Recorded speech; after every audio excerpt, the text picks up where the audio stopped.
How are you so surprised? This is what you like. Listen, wonderful people. Welcome to This Is What You Like. Oh my goodness, I am feeling so good about being here today. As you can see, I've made some changes to the studio because I wanted to make sure that you guys can see me because I see that my video is so small in the corner there. So today I'm gonna try a different format just so that we can see each other, babe. Welcome to the world, guys. The world is a crazy place right now. Um, Today I've got a banging show for you once again, as we always do. And of course, this is a 6-part series called What You Like.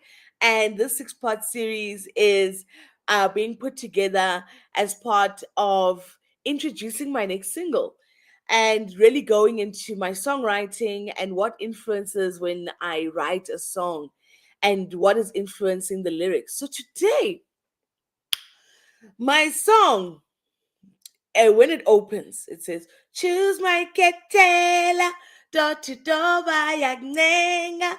Is that what you want? Umabona kudu zokutshela, zono zabo zozifela. Is it what you like? Now, today, we're talking about that line. Umabona kude uzokutshela, izono zabo uzozifela. Is that what you want? And this has never been more true than this week. Okay. So, first and foremost, when we have to talk about umabonakude uzokutshela, for those who don't speak Zulu, what it means is that the TV is going to tell you in black and white. It's going to tell you that you are going to die for their sins, their greed, their corruption. Is that what you like, man? Do you like that? So today I really want to go into talking about umabonakude uyasitshela. The television is telling us. And today we're going to go a bit global, okay? My name is Nomi Superstar. This is what you like. On the 31st of December, on New Year's Eve in 2024, the Minister of Police, Senzo Mkhunu, wrote an email that wrote a directive that he never ever should have written. And we spoke about this, that please do not do things that are detrimental to your life, to the long term, on the 31st of December. That's it. Just don't do nothing on the 31st of December. But Senzo Mkhunu, I don't know if he partakes in the drinking or not, but he felt that the 31st of December, New Year's Eve, was definitely the day for such a bold move to disband the PKTT. There was a lot that happened. On the 6th of July, and Ntlanhla Mkhwanazi, the people's hero, the people's general, he then came and did his press conference. And his press conference really revealed to us as South Africans that there is no line, really. You know, there's no line between the criminal and the law enforcement. And as we expected, Ntlanhla Mkhwanazi does this bombshell press conference. The whole country, it was just, I remember the day I had gone to visit my parents and they were just looking at the television like, what is going on? Now, I do not have a television. So, guys, I don't get breaking news. I don't get breaking news. And also, on social media, I'm not on Twitter. The streets of Twitter are too rough for me. I will say it. The streets of Twitter are too rough for me. So I don't get breaking news. I don't know what's trending. So I walk into the house And these two are glued to the television. It was like I wasn't even there. And you must know that that is a big thing because grandparents love their grandkids. And if we felt like something big was happening, and so Senzam, I mean, Tantlam Kwanazi exposes everything that's happening and that there's criminal cartels, there might be. And as we've been watching the commission and the parliamentary commission and the parliamentary committee and the commission, as well as the judicial inquiry, there's three things that have been happening at the same time. We've been watching this and we've been seeing people say that there's CIA, there's MI6, there's criminal cartels. What is going on in South Africa? And so all of us were flabbergasted. We were shocked. And of course, we looked to our president, Cupcake. We look to you, Cupcake. Because when such things occur, we always look to Cupcake. And we said, Cupcake, what now?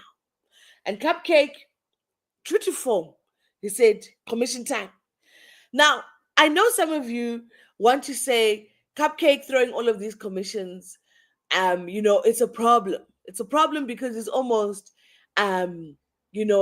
abdicating power or outsourcing. He's outsourcing, man. We feel like he's outsourcing, something that he can do.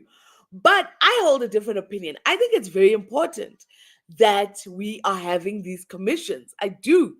Because commissions are wonderful in the sense that we all get to watch as citizens.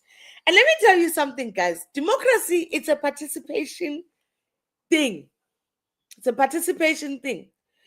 You have to participate in democracy for democracy to work for you. You have to participate. There's no other way. Because people will always be corrupt. There will always be those people who are corrupt. There was a study once done to say how many employees would steal. And the study found that 20% of employees will just steal. Then there's 40% of employees that, given the opportunity, if the weather is correct, if the lighting is perfect, if the wind is blowing in the right direction, that they will participate. So democracy is something that you must be involved in, because left to their own devices, the government will engage in what really looks like factionalism, infighting, but it is jeopardizing our national security. It is jeopardizing our national security because we are hearing people testify. I mean, we had McBride testifying yesterday, and there are lots of revelations there. We had Nkabinde. We've had a lot of testimony that have opened our eyes to international regime interference, whereby international governments are interfering and enabling the collapse of South Africa, where there are criminal cartels organizing each other. So this is a very serious matter, and we should all be very involved in it. And today, I'm going to share with you how I write my music, of course, but also another part of me. Guys, I love to read. I love to understand why is it that I do the things that I do. I'll give you a little story. Okay, so many of you might not know, but actually I've shared with you that I was really trained and conditioned to be a government employee, a public servant. I really was. There was definitely, post 1994, a strategy to capture us who are that 9, 10, 8, who are growing up. There was definitely a drive in this country to capture us, and I was captured. I was captured. Not everybody was captured. I will say not everybody was captured. I was captured because of what the government was doing, but also what my dad was doing in the household. My dad was teaching me about loving myself and Black consciousness. And my dad really was not interested in materialism. He really was not.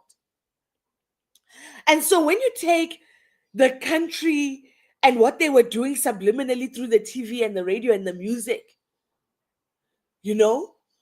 we all stand together, what they were doing. My dad was augmenting in the household. And so I became somebody that's really crazy about service. I don't know, I can't tell you why, but I love to serve. I love to serve. I love it. I enjoy it. I enjoy getting things done. I enjoy seeing positive change. I enjoy it. It tickles me. Okay? And on the 2021, what happened to me was that a contract that I was employed under, working for the state, wasn't renewed. I was devastated. But I didn't actually know at the time that it would take me such a long time to get a job. Even now, I think that God doesn't want me to have a job. Now I've actually I suspect God doesn't want me to have a job as I think I should have a job. So, guys, I'm not in a pity party. I'm not sad here. I'm not sad. I've surrendered to the Almighty God. I've surrendered my life, my will, and my power, everything to God, because otherwise it's crazy. So I haven't had a job for a very long time. So there was a time when I was applying for jobs, like I was diligent. And I said to myself, Nomi, you're going to apply for 100 jobs in 100 days. And I got down to it. Now, you might be thinking in 100 days, you should get 10,000 applications. Guys, I'm not applying to be a call center agent. I am applying for the jobs that I'm qualified for. Okay. And so those jobs, really, you must research the company, know about the role, understand the company in the context of where they operate. When you want to apply for those jobs, you really want to apply yourself. So I said 100 jobs in 100 days. I applied for these 100 jobs in 100 days. I got, at best, 3 callbacks. And one of them was in America, and I continued applying. And continue the process. I didn't make it to the end. Then the others were in South Africa, because 90% of the jobs I applied for were in the public sector. The other 10% I was getting from LinkedIn. But the 90% was public sector work. Because, guys, I'm a public sector somebody. I am. I believe that we all have a task to fulfill. I believe that we all have a responsibility to serve and to make an impact. I am that person. So I don't get any response. Then about 3 months later, somebody sent me a job application.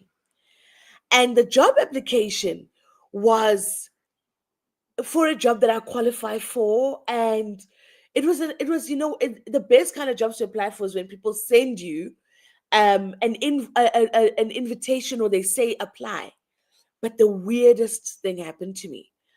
I was so depressed about this application of this job, and I could not understand why. I mean, I'd applied for 100 jobs. I mean, why can't I just apply for this one more job? It was hard for me to get out of bed. It was hard for me to switch on the computer. It was hard for me to research the company. Eventually I was just like, I don't want to do this. Like, I had an allergic reaction to applying for this job. And I was like, why is this happening? And so I went online and started researching. Why would I not want to apply for this job? And I described what I was going through. Of course, when we say I went online researching, of course, we mean I went to ChatGPT. And of course, I did also go to other sources, but primarily I went to ChatGPT to start to find out what's going on. And I discovered that what I was doing in those 100 days was that I was training my brain. And so I was applying for 100 jobs. And when I was doing this thing of applying for jobs, I was in a good space. I was feeling balanced. I was feeling healthy. I was feeling all right, because I really have been on a roller coaster ride of emotions and wellness since I haven't been working for 5 to 6 years. But this 100 days, I was really in a good space emotionally, guys. And I was jogging and I was walking and I was so positive, so positive. And what I did in those 100 days was that I trained my brain to expect, like I was building up expectation, like obviously I'm going to get a job. 100 applications. Oh my goodness, I'm definitely going to get a job. And I didn't. And I didn't. So when this new job opportunity came, my brain, because your brain is the most incredible organ in your body. It thinks for you. It thinks for you. It doesn't just think when for you to be able to do things. No, it thinks for you. Iyakucabangela. And so my brain was saying to me, don't do that. Because when you do that, we think we're going to be happy. And then actually, we don't get that burst of endorphins that we're expecting, that we're building up to. The brain is a powerful, powerful thing. And this is important for me to share today because I'm going to explain to you what's happening in South Africa today. Because what is happening in South Africa today, it's not Mkwanazi's fault. It's not Mkunu's fault. It's all of our fault because of our brains. And we should be able to, it's very good to know and understand what's going on so that you can deal with it. Because once I understood, oh, damn, I trained my brain like that, I thought, oh, I don't want to do that. I don't want to train my brain to expect failure. Right? Like I was conscious now. I was like, oh, I do not want to train my brain to expect failure, that when I do things and I work hard, I fail at them. I don't want to teach my brain to do that. And I was like, no, I'm not applying for jobs anymore. A job will find me, because every single job I've had in my career, I was headhunted. I was sought out. I really didn't apply for jobs. I did apply, of course, and go into the process. But most of the time, people were looking for me. And so I must trust God. People will look for me once again. But what I'm trying to say is that I had to stop that behavior. I was like, oh, no, we can't do that. Because what the consequence of this kind of behavior from my brain in the rest of my life, because looking for a job, getting a job, it's important, but it's not my whole life. I have 2 kids. I cannot have my brain thinking that when I'm doing something positive and putting in the time as a parent to parent and raise my kids adequately, I don't need my brain checking me on that. I don't need my brain saying, you're working hard at this thing, you're gonna fail. I was like, no. This is not working for the rest of my life. And I think South Africa, we also need to have that pragmatic moment whereby we can say, no. There's this thing that we do that is detrimental to our future, and we must change it. So, in the world at the moment, we've got the oldest child alive. I like to call him the geriatric Pinnochio because he's so old. Guys, and I'm part of Afropunk. I believe in no ageism. But sometimes too much woke is crazy, because this is what too much woke has done for us. Too much woke.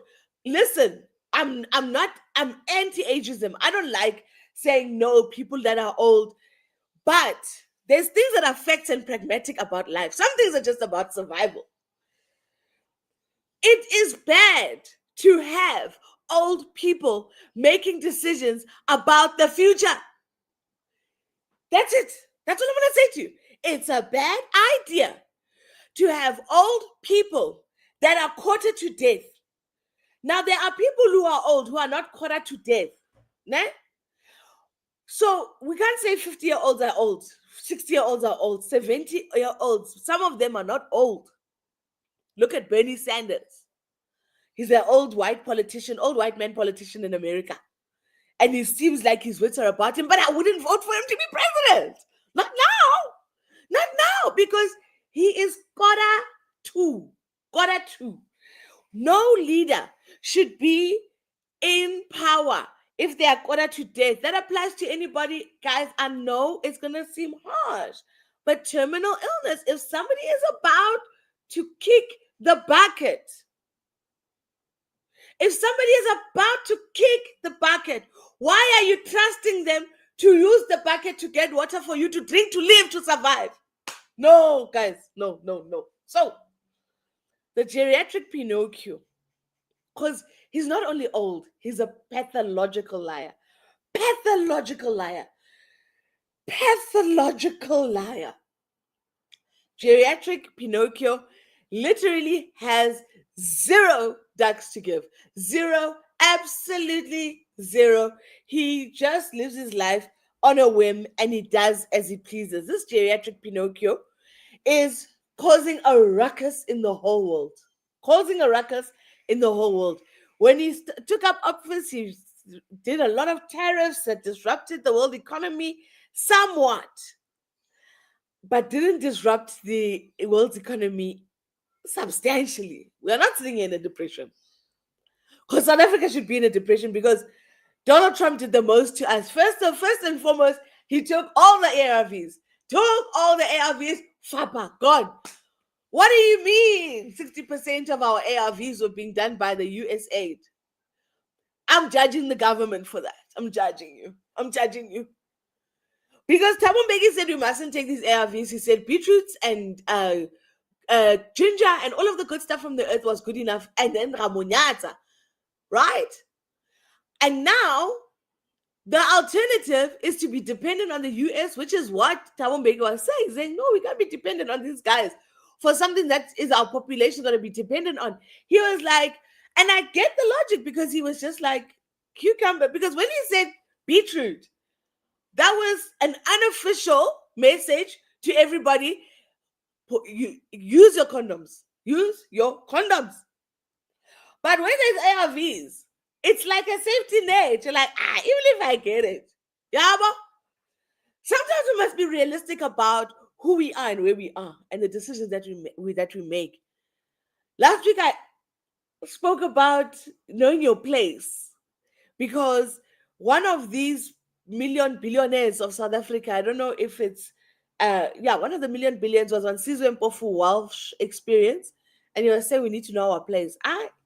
You know what? In that context, I totally disagreed. I felt that he just turned into a slave queen in a minute. But you must understand your capabilities. And I think South Africa has a struggle. We're not pragmatic. We're not pragmatic. If I cannot afford medication for high blood pressure and hypertension, it means that I must lose weight and get on the streets and walk and jog. It doesn't mean that I must ask somebody to pay for, or somebody says, no, don't worry, no, so I can provide. I can't put my well-being in somebody else's hands like that. Basically, Donald Trump, there was a rules-based world, or like the world was running based on rules that were run by the United States. Those rules didn't necessarily work for us as South Africa because the rules didn't apply equally to everybody. I don't think Donald Trump is thinking this thing really clearly through, but he's just taken that way of running the world, a rules-based way of running the world. He's gone and thrown in the dustbin. And he's saying, no. Me, I'm just going to do as I like because I've got all the guns. And so, listen up, there's a new world order. And actually, I'm going to take Greenland, and I also want Canada. And he's just saying the most ludicrous, craziest stuff. And for me, I've seen this kind of behavior before. And I think this is the kind of behavior that you see of a person who is not familiar with their environment. And then they just start doing and doing and doing. Boldly so. So Donald Trump has come into this world, and his key for South Africa is that he's said we are doing a genocide of white people. And I want us to note that he's still running with this thing. And we must always understand in South Africa that while many of us, majority of us, are operating and living in the new South Africa, there are some sour grapes in our country. some serious sour grapes in our country who would prefer for us to go back to living in a backward way of racism, because racism is highly, highly backward. Highly, highly backward. Donald Trump is not an intelligent guy. He's just a guy who grew up with a lot of money. And now that he's got all the guns and he's got all the power and he's got his finger on the nuclear button, he's just telling the world, Uguti, Seng Shilo.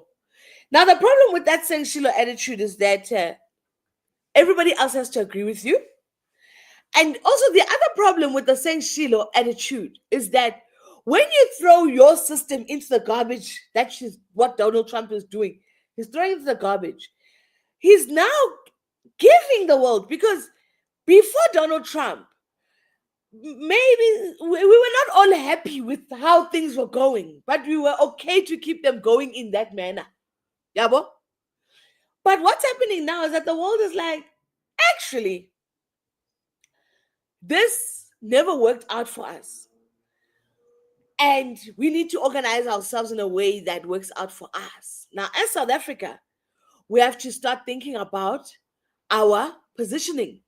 And we have to start thinking about our where are we? Who are we part of? What's our move? And I see our president, Cupcake, has been doing the moves in Davos and all of that. We saw him at the World Economic Forum, which I don't know if it's important. I don't know if it's necessary, because as South Africans, we need to sit down and say, what works for us going into the future? What secures our security? Because Donald Trump did not throw that shade at us for nothing. They want South Africa. They want us. South Africa, is the way it's positioned, is just perfect. We have got so much coastline, we've got enough harbors, we've got enough space for more harbors. We are one of the key access points to access the rest of the African continent. If you know anything about consumption patterns, the African continent, in terms of that's where the consumers are, the new consumers are. Just in terms of business growth, opportunities, South Africa, not South Africa, Africa as a continent is a place where people are looking to expand, to grow. So we should not take ourselves lightly. We are not a pap and flace country.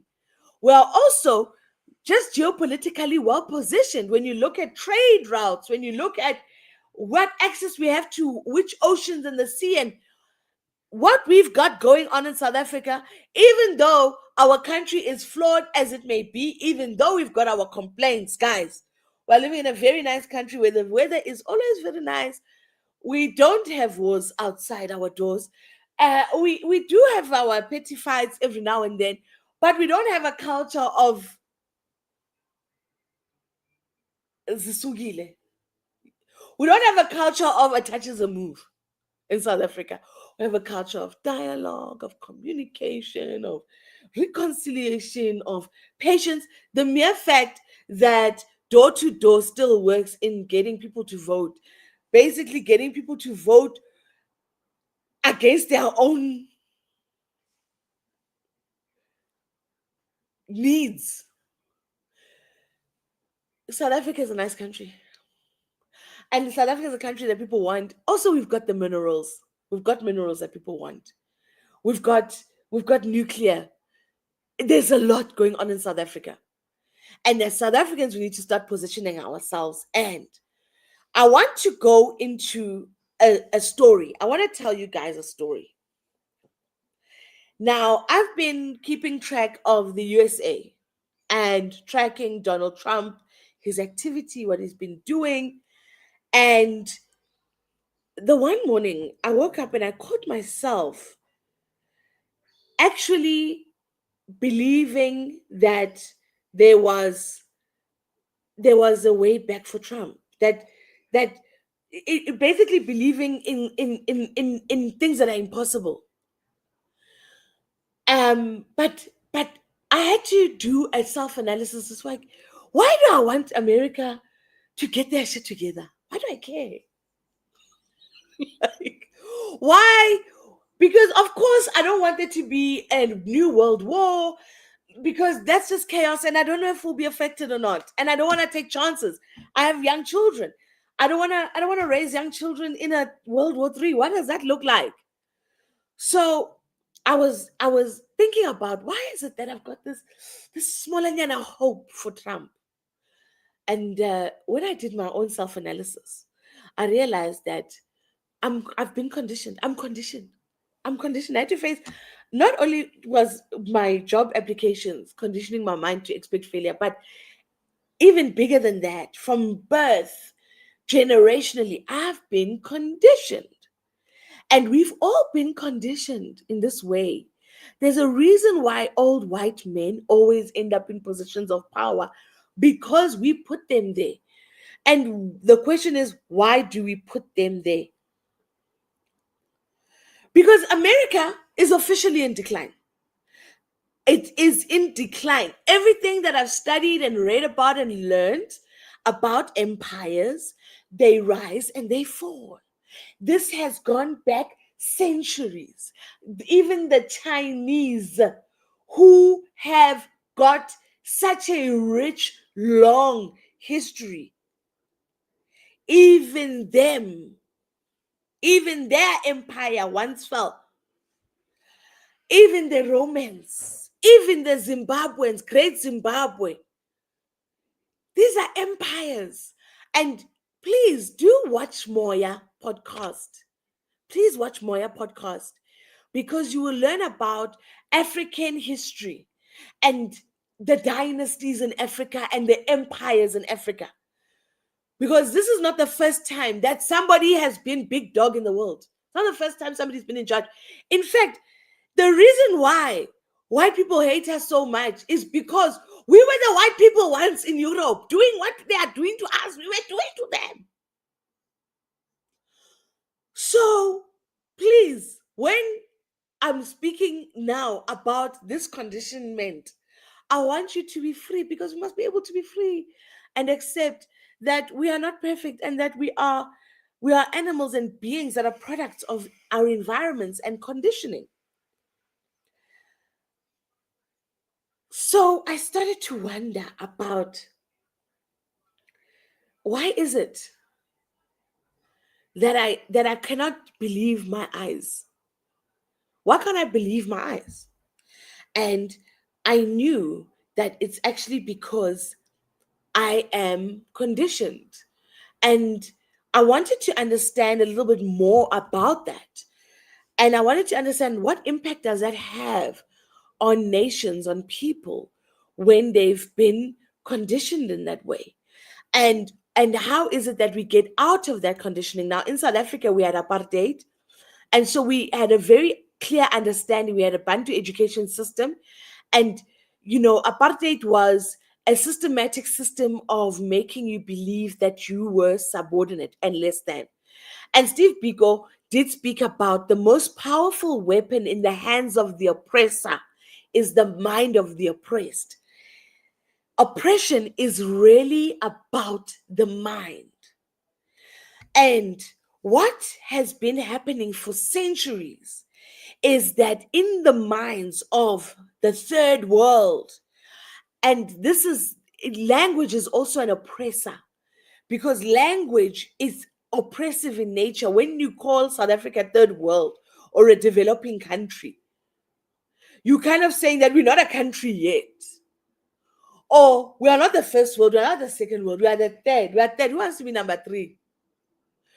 So it's structural, it's planned, it's thought about.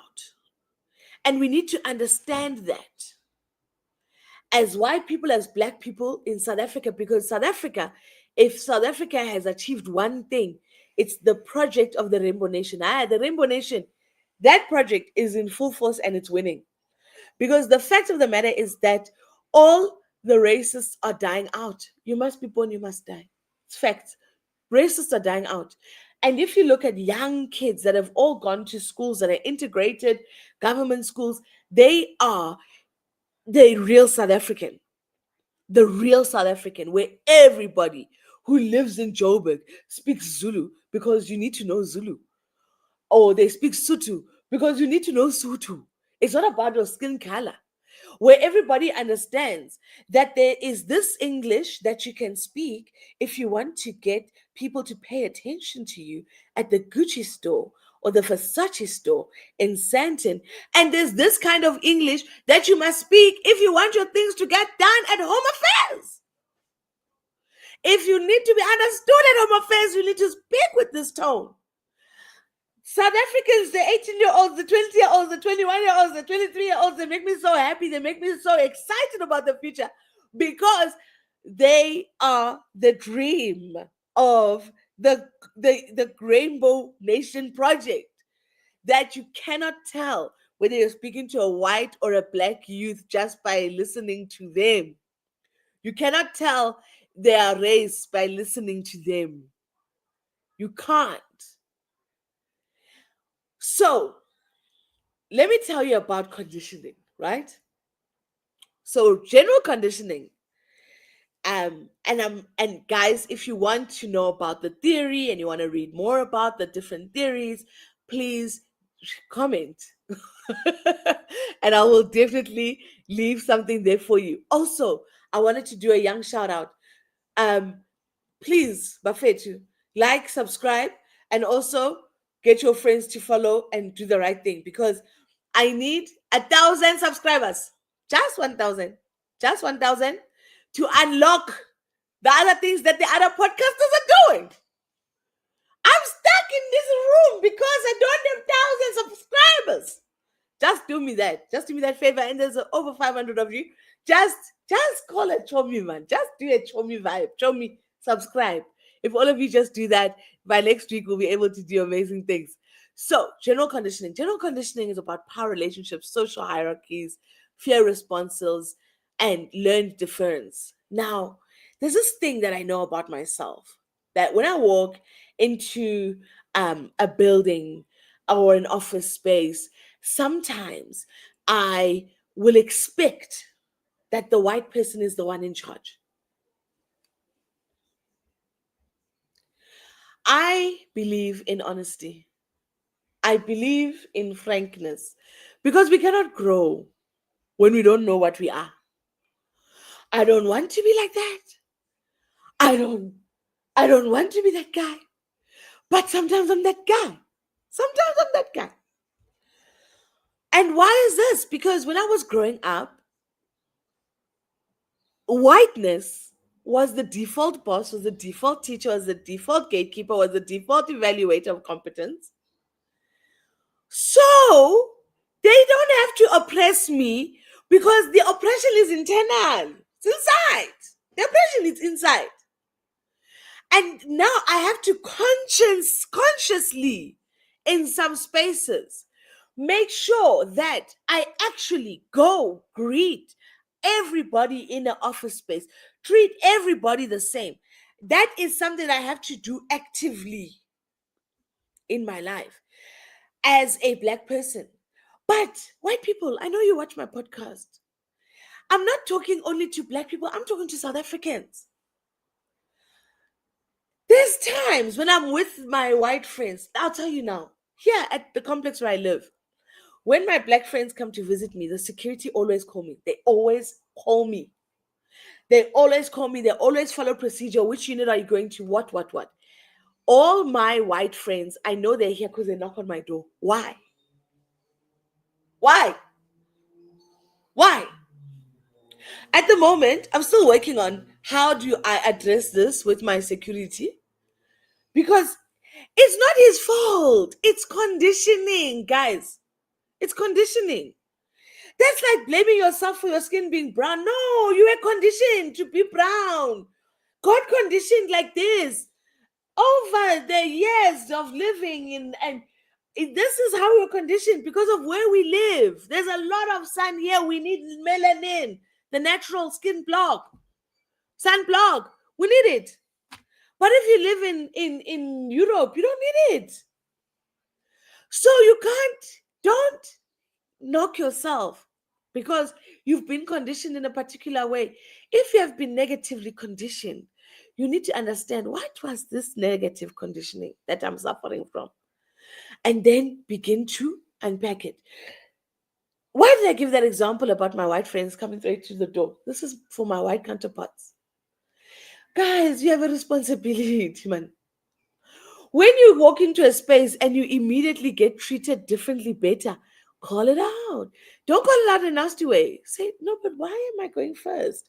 I thought I was number 7 in the queue. We all have to actively do these things. And please, dear white people that are watching, please do not think that this is an attack on you as white people. No, no, no, no, no. There's also situations whereby I have to do that to myself. For instance, I know because I speak good English, sometimes people give me a lot of airtime. Sometimes people give me a lot of airtime when the airtime is not mine. There are journalists who have come to us to interview me, and I have directed them to the correct person to say, no, no, no, this is the right person to talk about this. I know it's my responsibility because it's not the journalist's fault. Because to the journalist, they're like, yo, Nomsa speaks so well.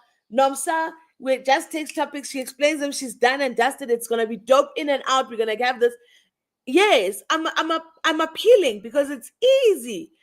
But the work of reconstructing and recreating our new norm as South Africa, there's some of it that is a gift that just happens where we make a few changes, law changes, constitutional changes, and we then say all public schools, anyone can access, and we really enforce this thing. That some of the development is just going to happen. It's just going to show up. Like these kids just showed up on TikTok and we said, thank you, Lord. Thank you, Lord. Nelson Mandela does not have to keep on turning, topsying and turving in his grave because something has gone right here. So we all have a role to play. And I want to also remind us, there's another example, if you're aware of it, the Abantu Book Festival. The Abantu Book Festival was a festival for African authors, and they had a rule that they don't want any white people there. And why did they have that rule? Because they knew that Black people behave differently around white people. It's a real thing.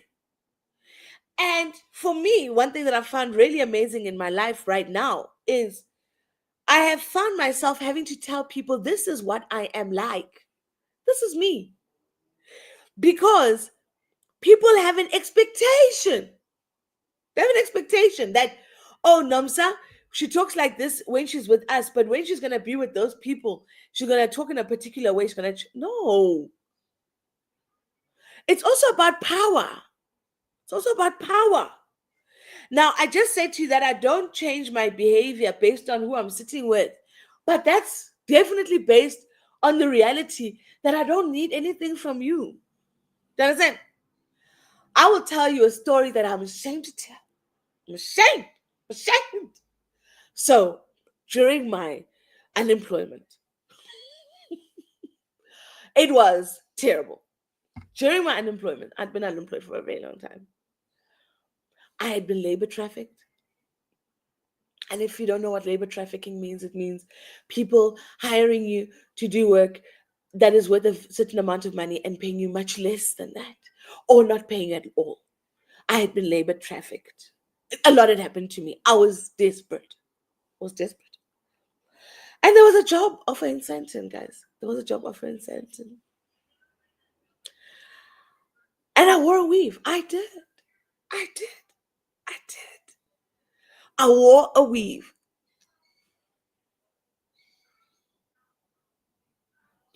Because, number one, I had lost faith in God. That's one fundamental thing that we must always know, that I had definitely lost faith in God. That I was willing to compromise myself. Because I knew the power dynamic. And I knew that my dreads and my hairstyles were not going to get me that job. And at the time, I think I had my super kite or something. But I had natural hair. I had a natural hair. It was cute natural hair. Actually, it was just short natural hair. But I was like, it's giving too African. It's giving too Black Pride. And this job was in Sandton. And I got the job the same day. So there's a conditioning where there's certain conditioning that I was fighting from the day I graduated. I was like, I will never ever do that. If you don't want me with my natural hair, you will never listen, guys. 2 kids and loss of God and really starvation and sheriffs coming every day and all of that madness. Look, that's what it took me to. I'm ashamed of it. I'm ashamed of it. I'm ashamed of it. But I'm proud of the person I am today.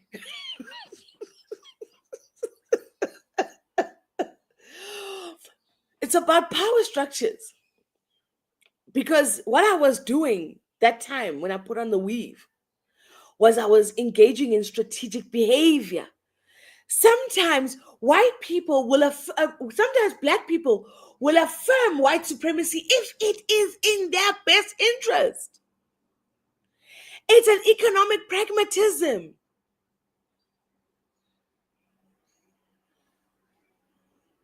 Now, these are documented things that happen to people who are living in post-colonial environments. This is something that people experience in the US post Jim Crow. This is something that people experience in India post British rule. This is something people experience in Brazil post slavery racial hierarchy.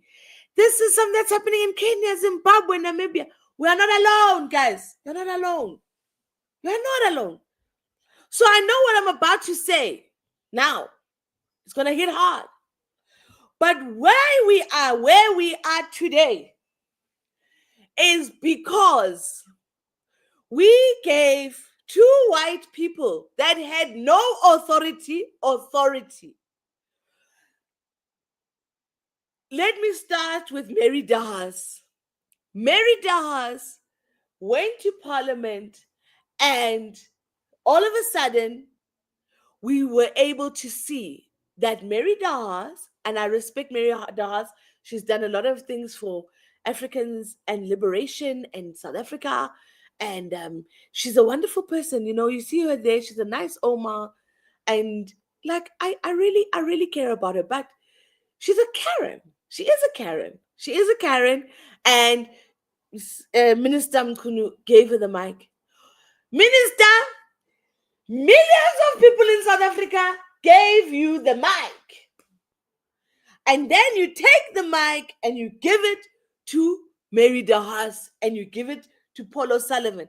Had it not been for Mary Dahas, had it not been for Paul O'Sullivan, we would not be here now.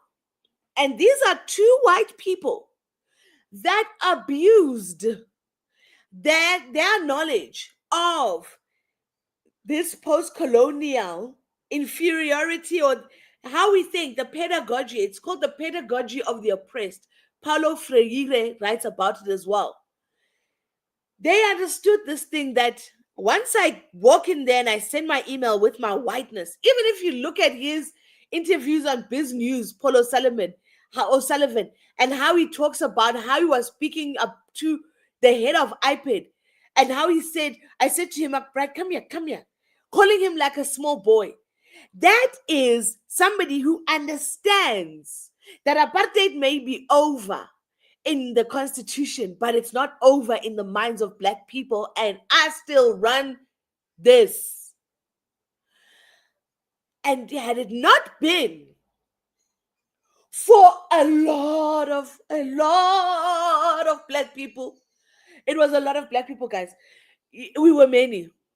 And I say we, man, because this is not about pointing fingers. It's about a collective ailment that we have, that we must now treat the long-term effects of apartheid, not in the economy, no. Some of the stuff, when you see the economy is not being redistributed, it's not about the government, it's about us. It's about us people. We do not trust black companies like we naturally trust white companies. So they will continue to grow. Why is that? Let's interrogate it. Let's understand it. Because every company does make mistakes. Every human makes mistakes. So it comes with this unnecessary expectation that if black contractors get a contract, that they must do it excellently. No, they must also make mistakes because this ballooning, because at the moment, government money is still going predominantly to white companies in South Africa. That's a fact. So when we are talking about budgets that are ballooning, it's actually white companies that are ballooning budgets. Why is it that we only focus it when it's black people? Guys, the racial thing, it's such a weakness. It's so backward.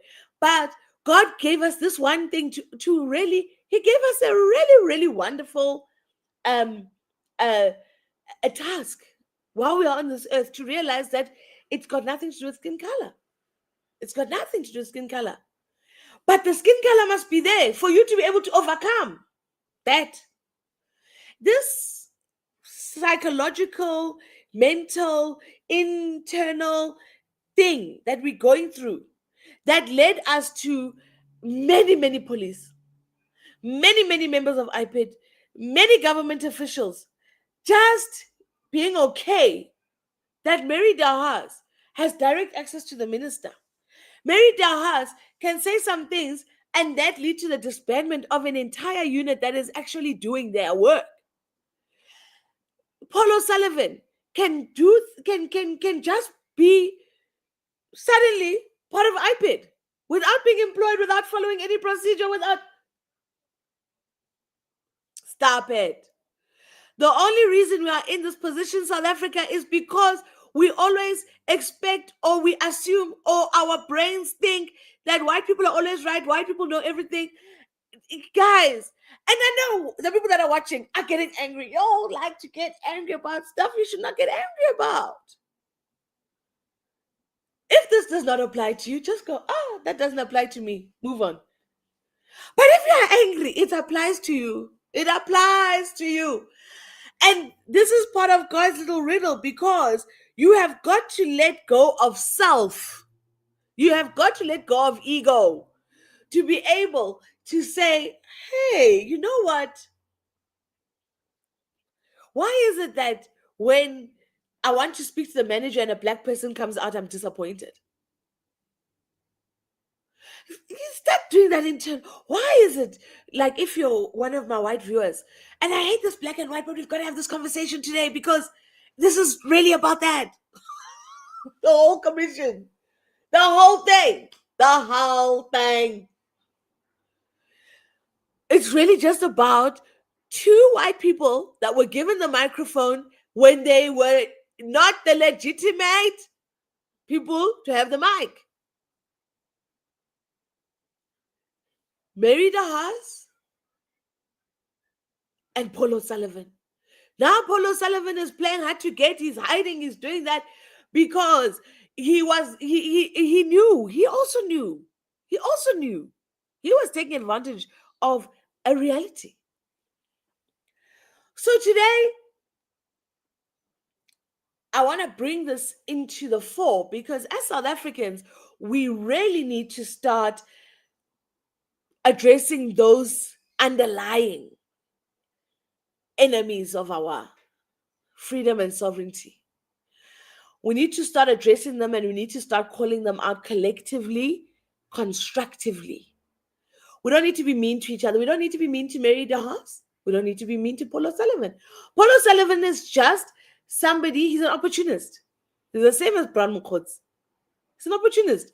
Took advantage of a situation and it was bad for him to take advantage of that kind of a situation. Like, that's not nice. That is so not South African. That is so not in the spirit of Ubuntu.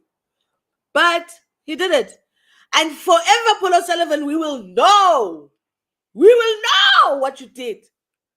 And now all that's left for Paul O'Sullivan is for him and his maker. He will then go and report to God, God, this is what I did. Really. But as South Africans, we now need to sit together and now start unpacking that stuff, talking about that stuff, and talking about it freely and talking about it easily and trying to understand it and have dialogue. I don't think there's a need for the national dialogue, but I think we should have dialogue as groups, young groups online. Let's have discussions about why, why did we give Mary DeHaas and Paul O'Sullivan the microphone, the mega microphone in this way? Now, I am also at fault of this because I'm doing the same for Donald Trump. I'm doing the same for Donald Trump, and so is the rest of the world. Because Donald Trump is a crazy guy. He's a crazy geriatric Pinocchio.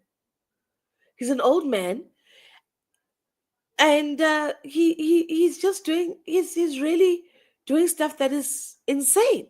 But it is threatening the sovereignty of our country, and we are in a compromised position right now. We are compromised. So now we've got to think about our global positioning. At the same time, we've got to think about ourselves.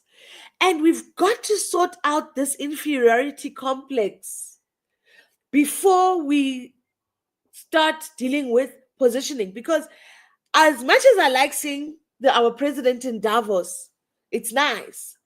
But I ask myself the question, President, is that strategic for you to be there?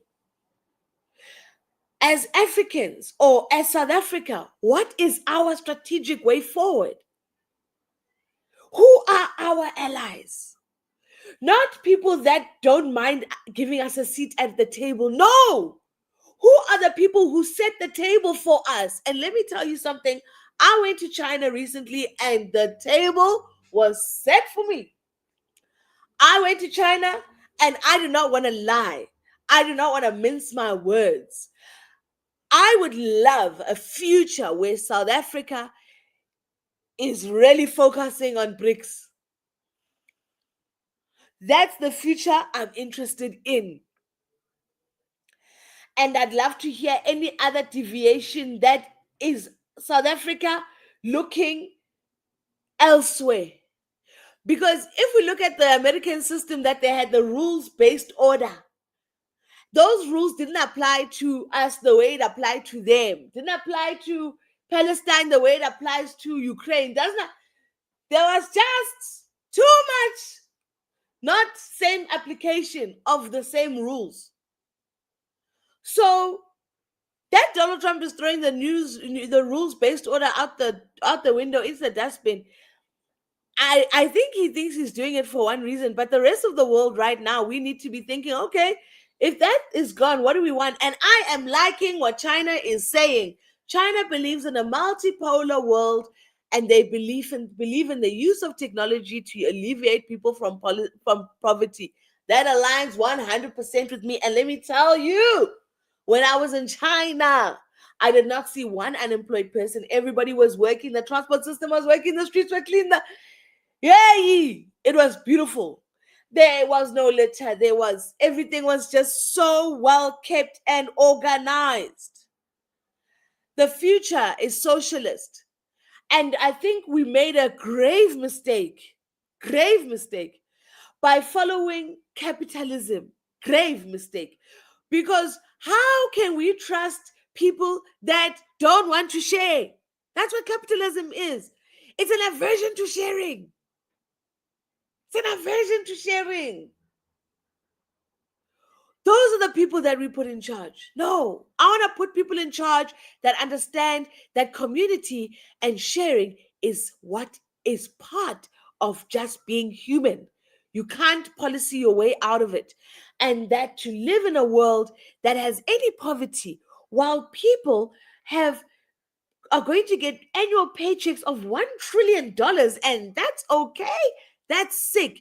We have been led by crazy sick people that treated us like frogs, and they put us in a pot of cold water, and they've been boiling the water slowly but surely to cook us and eat us. And thank God that while they were doing that and while we were busy swimming in that pot thinking that we're at the beach having a nice time, and they were throwing, they were throwing mushrooms on us and some salt, and we're like, woo, I'm being pampered. Thank God that while we were there and they were turning up the heat, China said, I'm just going to scooch onto this burner over here, and I'm just going to make a new pot over here that you can be part of. And let's just break the stone. Let's just break that, because this is just, we're just giving you a way out. Get out of the madness. So thank you for watching What You Like. The news is telling you what's going on. The news is telling you what is going on. If you continue to allow, or you continue to wait and see, this wait and see attitude, you can't. You can't. If that's your attitude, you want to be Mr. Wait and See, is a problem. Is a problem. We're making decisions. The world is making decisions, and it's time to make ours. And for me, I am very interested in BRICS, because China is a place where there's healthcare, everything is affordable. Oh my goodness, there were so many small businesses. They are doing something right. And when I say China and you feel kind of like uncomfortable and you feel uneasy, try to understand, how have you been conditioned to be so against China? How? What has conditioned you? What has made you have these beliefs? My name is Nomi Superstar. You're watching What You Like. And this is a 6-part series. This is episode 4, the Geriatric Pinnochio. And we've got 2 more weeks to go. 2 more weeks to go. And then the song drops.